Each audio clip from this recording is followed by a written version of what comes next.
Assalamualaikum warahmatullahi wabarakatuh. Kembali lagi bersama channel Sejarah Nusantara. Nah, kali ini Sejarah Nusantara akan menceritakan tentang sejarah penyebaran Islam di Jawa Barat. Bagi masyarakat Indonesia, Wali Songo dikenal sebagai kumpulan ulama penyebar agama Islam di Pulau Jawa. Mereka berbagi peran dan tugas pada wilayah masing-masing. Wilayah yang masa itu merupakan milik dua kerajaan besar, yakni Sunda dan Majapahit. Yang menarik adalah usaha penyebaran Islam di wilayah Sunda dipimpin seorang diri oleh Sunan Gunung Jati. Mengapa demikian? Bila berkenan, mohon teman-teman subscribe, like, share, dan komen agar channel ini bisa berkembang bersama membagi sejarah yang ada di Nusantara ini. Para ahli sejarah Indonesia bersepakat bahwa masuknya Islam di Nusantara dimulai dengan interaksi perdagangan, lalu membentuk komunitas Muslim di wilayah perdagangan. Kemudian berlanjut perkawinan dengan penduduk lokal, dan puncaknya adalah jika kemudian raja penguasa wilayah adalah seorang Muslim, baik dengan jalan merebut kekuasaan atau dengan cara mengislamkan raja tersebut. Tindakan raja tentu akan mudah ditiru dan ditaati oleh rakyatnya, termasuk dalam beragama. Namun ilustrasi tersebut tentu akan dijungkir balikan oleh dongeng Syekh Subakir. Dongeng itu mengisahkan keberhasilan syiar Islam harus dengan syarat tumbal dan memaku batu jimat di gunung tidak, juga perjanjian dengan syarat-syarat tertentu, baik dengan para siluman maupun Sabdo Palon dan Semar yang direpresentasikan pemilik Pulau Jawa yang syah. Dan semua itu atas perintah Sultan Turki. Dongeng ini perlu dikritisi karena justru mengkerdilkan peran nyata para leluhur penyebar Islam yang dilalui dengan cara wajar, mencontohkan perilaku yang baik dan usaha-usaha politisnya. Sabdo Palon adalah cara intervensi penulisan sejarah kontroversial berisi sinisme terhadap Islam, bersumber dari dalam yang dirasuki arwah Butolojoyo.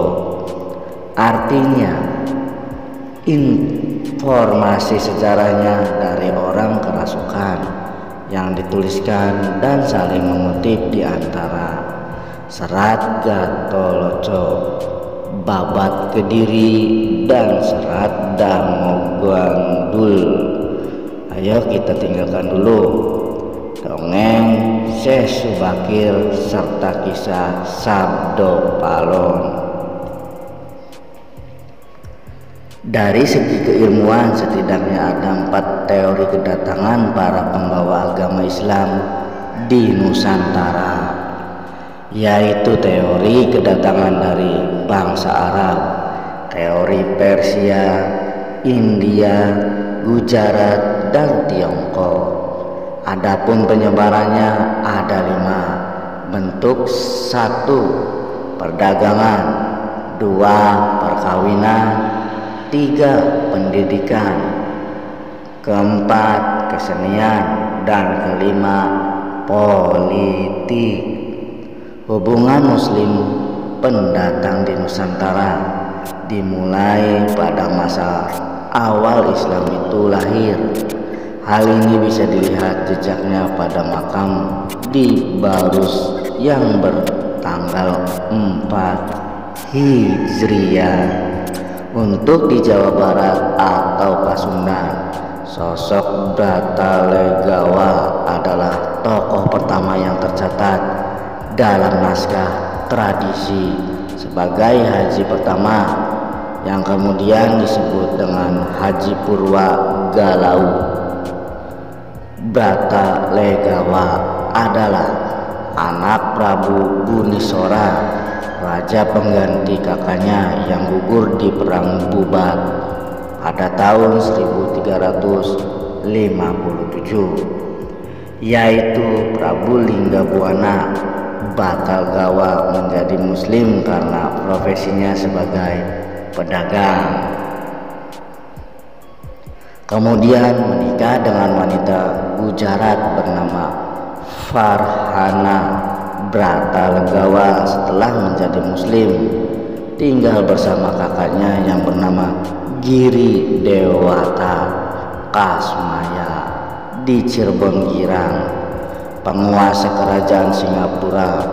Selanjutnya Bratalegawa membangun perkampungan muslim dan menyebarkan agama Islam di sana.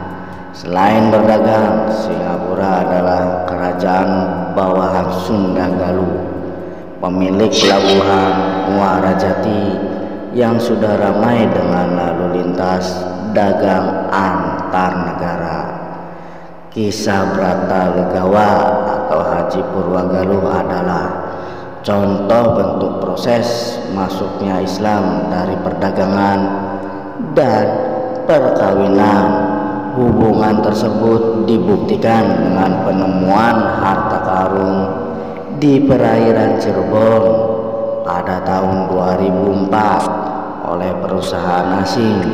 Ditemukan artefak berasal dari era 5 dinasti Tiongkok dari tahun 907 hingga tahun 960, dari dinasti Lian hingga dinasti Zhou.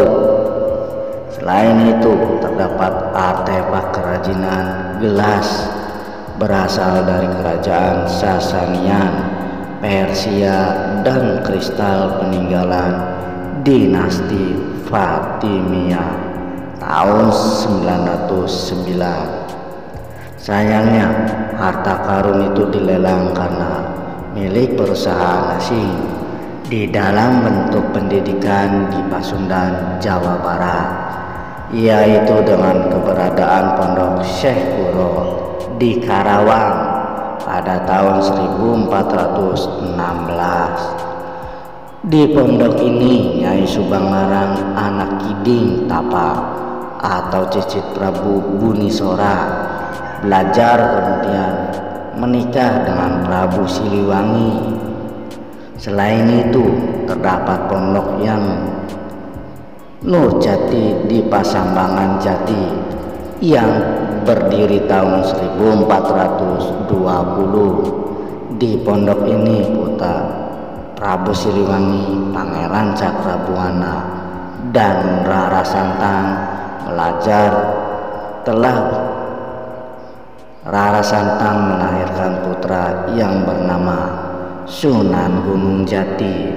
Dalam bentuk kesenian media penyebaran Islam dilakukan dengan pertunjukan wayang kulit, gamelan, tari debus, seni kriya yang disisipi nilai-nilai ajaran Islam seperti yang dinarasikan sebelumnya. Semua bentuk proses penyebaran tersebut akan mencapai puncaknya jika usaha politis penyebaran Islam akhirnya bisa menguasai kekuasaan produk hukum. Penguasa akan memudahkan segalanya. Pulau Jawa akhirnya berdiri dua kerajaan Islam, yaitu Demak dan Cirebon, yang proses berdirinya tentu keduanya berbeda. Satu-satunya wali Songo yang menjadi raja atau sultan adalah Sunan Gunung Jati. Namun Sunan Gunung Jati menjadi raja atau sultan bukan dengan cara memisahkan diri atau melawan kerajaan induk, yaitu Sunda Galuh. Kesultanan Cirebon yang didirikan Pangeran Cakrabuana pada tahun 1430 atau versi lain tahun 1445 adalah bentuk pembagian adil Prabu Siliwangi terhadap putra-putranya antara Cakrabuana dan Surawisesa, serta usaha tugas Pangeran Cakrabuana membuka wilayah baru di Caruban Larang. Perlu diketahui bahwa Prabu Siliwangi saat itu masih menjadi raja Sindangkasi. Sindangkasi adalah kerajaan bawahan Sunda dan Galuh yang berada di wilayah Cirebon bersama Japura dan Singapura. Dan ketiga, kerajaan itu kemudian berada dalam naungan Kesultanan Cirebon. Artinya Prabu Siliwangi dan Pangeran Cakrabuana mempersiapkan untuk itu. Jadi sangatlah tidak mendasar ketika dongeng dan babat menceritakan permusuhan dan peperangan Prabu Siliwangi dan Cirebon. Adapun kerajaan bercorak Islam, hal itu bukanlah subkultur bagi kerajaan Sunda dan Galuh, sebab agama Islam sudah banyak dianut di lingkungan keraton Sunda Galuh.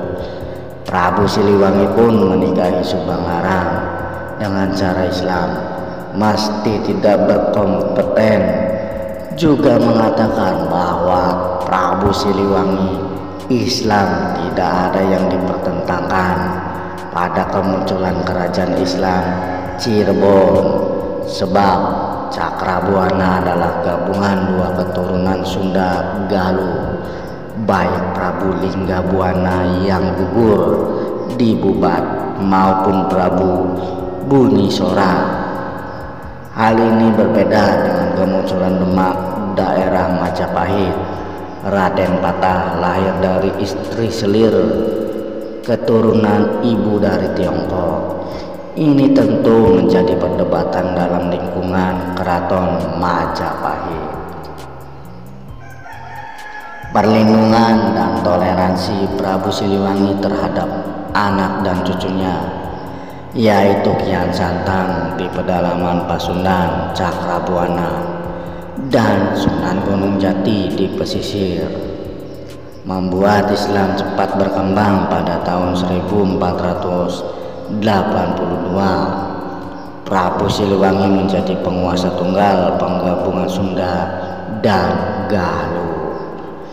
Menjadi Pajajaran, Prabu Siliwangi tetap mempertahankan kemakmuran Cirebon seperti yang tertulis di Prasasti Huludayo Cikalang. Demikianlah kisah penyebaran Islam di Pasundan, Jawa Barat. Semoga bermanfaat dan pengingat perjuangan leluhur sejarah Nusantara. Apabila ada salah kata, saya meminta maaf dan saling meluruskan. Sekian dan terima kasih. Wassalamualaikum warahmatullahi wabarakatuh.